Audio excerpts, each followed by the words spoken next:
দর্শক, নতুন একটি নিউজে আপনাদের স্বাগতম।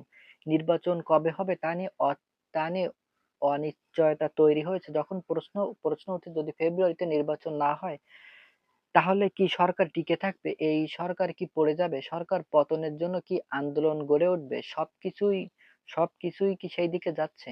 বিএনপি চেয়ারপারসন খালেদা জিয়ার উপদেষ্টা বক্তব্য এমন হুঁশিয়ারি শুনিয়েছেন।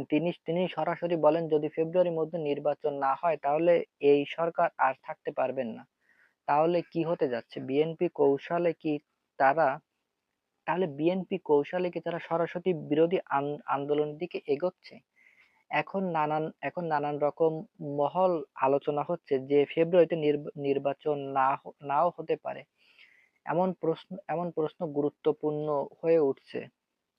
বিএনপির চেয়ারপারসন উপদেষ্টা হাবিব রহমান সম্প্রতি একটি বক্তব্য করেছিলেন এবং সেখানে বেশ আলোচিত হয়েছিল। আপনি সংবাদের শিরোনামেও দেখতে পারবেন, ফেব্রুয়ারির পর আর কোনো অন্তর্বর্তীকালীন সরকার থাকবে না। এই হুঁশিয়ারি তিনি দিয়েছিলেন। তিনি জাতীয় প্রেস ক্লাবে একটি অনুষ্ঠানে বলেছিলেন, ছাত্রদের বিপদের মুখে পড়ে ভুল পথে চলে যাচ্ছে। বিএনপিকে চাঁদাবাজ বলা হলে জামায়াত ইসলাম সবথেকে বড় লুট করছে। ছাত্র সংগঠনের মাধ্যম দিয়ে এনসিবিকে ইন্টারন্যাশনাল চিটিংবাজি বলা হচ্ছে। এনসিবি অনেক কিছুই লুট করছে। সরকার এনসিবি মিছিল মিটিংয়ে টাকা খরচ করছে, যার হিসেব একদিন সবাইকে দিতে হবে। এসিসি দুদক দমন কমিশনারকে যে ছাত্র আন্দোলনে সম্প্রতি গাড়ি তদন্ত করতে হবে।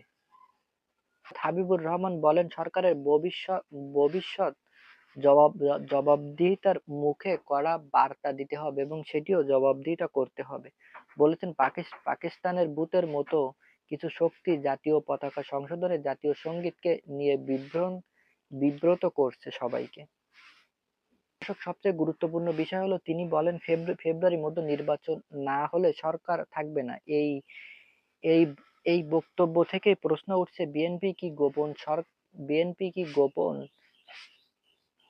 সরকার বিরোধী আন্দোলনের প্রস্তুতি নিচ্ছে মনে মনে, এবং আস্তে আস্তে করে এদিকে এগোচ্ছে বিএনপি, যার কারণে নানান জায়গা থেকে ইশারা পাওয়া যাচ্ছে যে সরকার যেন ফেব্রুয়ারিতে নির্বাচন না করার পথে এগোচ্ছে। তাহলে কি আবার আন্দোলনের দিকে যাচ্ছে? দেশ?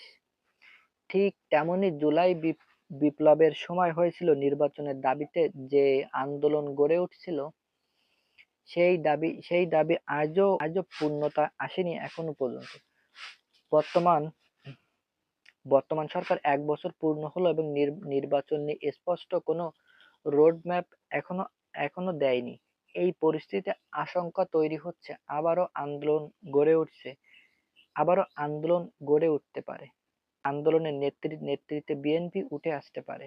দর্শক, এখন সবথেকে বড় প্রশ্ন হচ্ছে, হাবিবুর রহমানের এই বক্তব্য আসলে কি বিএনপি দলীয় অবস্থান বোঝানোর কোনো ইশারা দিচ্ছে?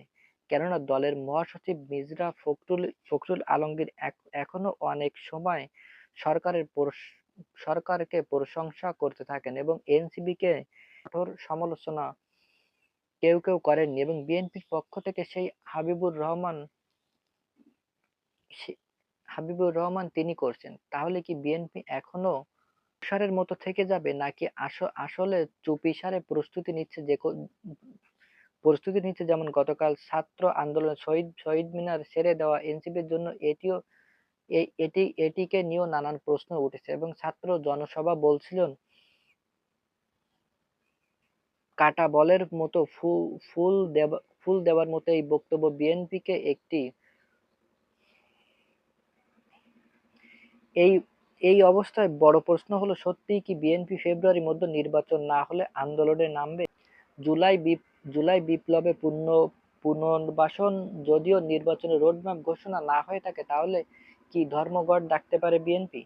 আপনার কি মনে হয়? আজকে ভিডিওটি ভালো লাগলে অবশ্যই ভিডিওটি লাইক করবেন। আপনার চ্যানেল নতুন হলে অবশ্যই চ্যানেলটি সাবস্ক্রাইব করে পাশে থাকবেন। দেখা হচ্ছে পরবর্তী একটি ভিডিওতে। ভালো থাকুন, সুস্থ থাকুন।